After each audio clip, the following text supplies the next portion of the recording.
I am sorry, but no. No Barbie girls this time. Spawning in the left position here on Ohana. We do have EstMan.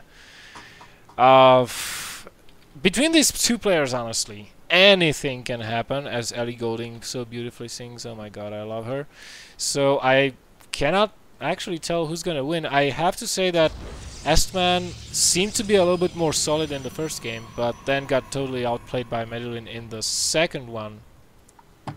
Absolutely. Medulin, the player spawning in the bottom right-hand side, he's been using this weird style where he stops droning. And the first game, he executed it kind of poorly. Second game, he optimized it a lot more. He took his third base so much later.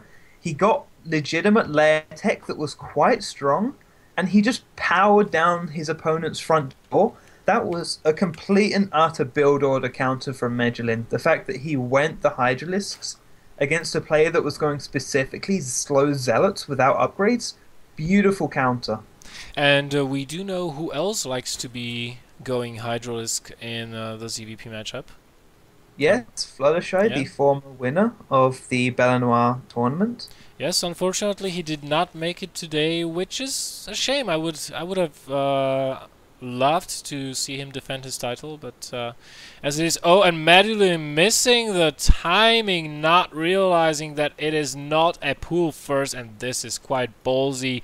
And since the Forge is about to finish...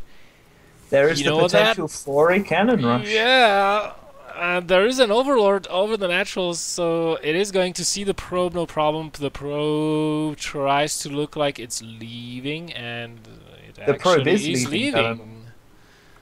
EstMan is a very kind person, even without the supply depot at the bottom of the ramp, which I do believe should be here. He chose not to just go for the win, which he could have taken right there. Yeah, he could have pylon blocked the ramp and put one cannon there and just go back. Oh, BelleNOiR, the first words have come into the chat. Sing! Exclamation mark. No. Yes. No. Yes. I will not be discussing it. You're already discussing it. Then I shall stop promptly and retain my dignity. BelleNOiR, you must sing for us. You must dispense your lyrical beauty upon the people who are watching this. I have not understood a single word you just said. Don't worry. The people watching understood, and they know that it pretty much means BelleNOiR should sing. No. I don't feel like singing, honestly. I almost didn't sleep, so that everything was in order for today's event, and I'm barely talking as it is. I don't want to be straining my vocal cords even more by singing awfully out of tune. Oh, the probe got surrounded and killed. I'm very sorry for interrupting you there, BelleNOiR, but I was catching it on camera. Excellent. Everybody I'm saw always that. happy when you capture things, because you're very good at this job. Yeah, and I'm also good at capturing people's hearts. You don't know that yet. My heart beats for you every night. The moment when you started singing that first time. Stop about the damn singing already. My soul was aflame with words that cannot be said in polite company. Yeah, and apparently you winked at your camera again. But this time it had the negative effect. No, my camera's just madly jealous now that I'm cheating on her with you. It must be that girl thing.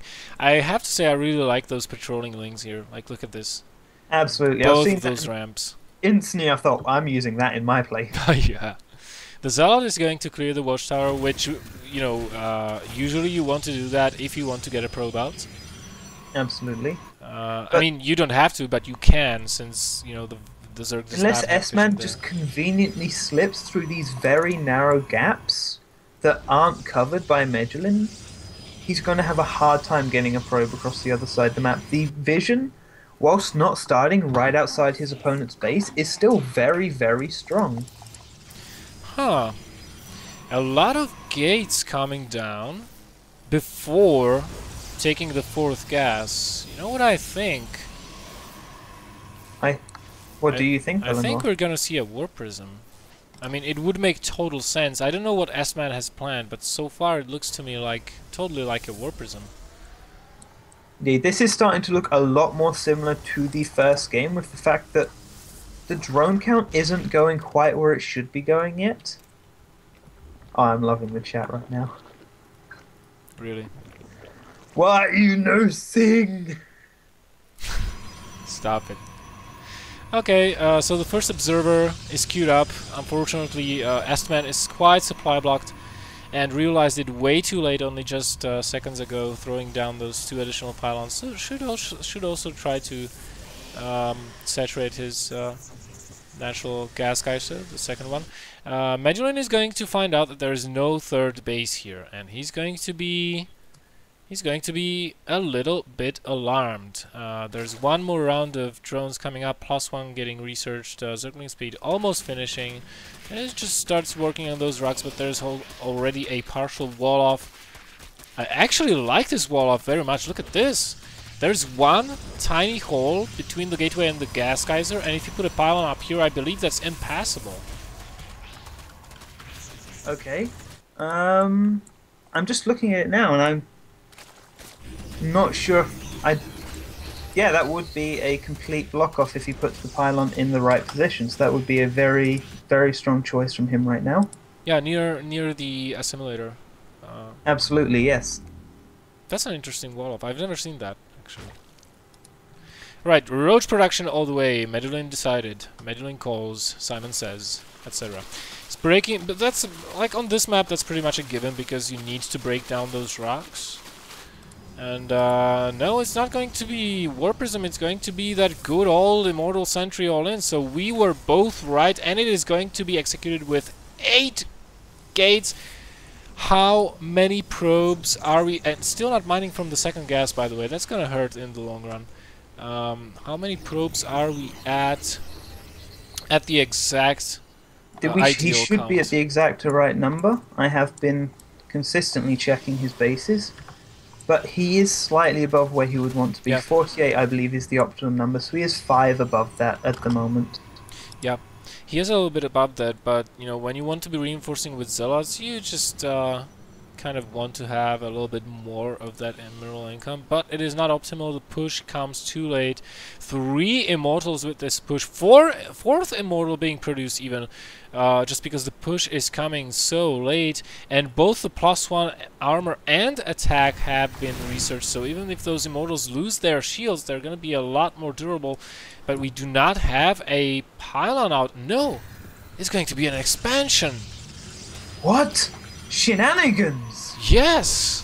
And a Robo Bay? This is Immortal Sentry in! Expand! Immortal Sentry slightly in. And he's getting the blink. I totally missed that Twilight Council. And Infestation Pit is down on the way, and Medulin just producing tons of lings right now. And oh, look at this army. If he gets a nice surround on this, and they're all bunched up around the watchtower, if he gets a nice surround on this army, that could be devastating. But the run-by is just being initiated. No, he's going for the surround. The surround is strong. A lot of units the other side of that force field. And EstMan is in the complete wrong position to be trying to engage this sort of scenario. And as soon as those force fields behind go down, the army slips through. And this is a nice surround right now. The force field quantity is getting lower. Sentry's dying. And EstMan is trying to walk in as many units as he can. But these immortals trapped out here will die to a good focus fire. And EstMan. And there's the GG turning your head away for one second. Wow. And there we have it. So it is going to be 2-1 Medulin. Well, that's a really unexpected turn of events, wouldn't you say?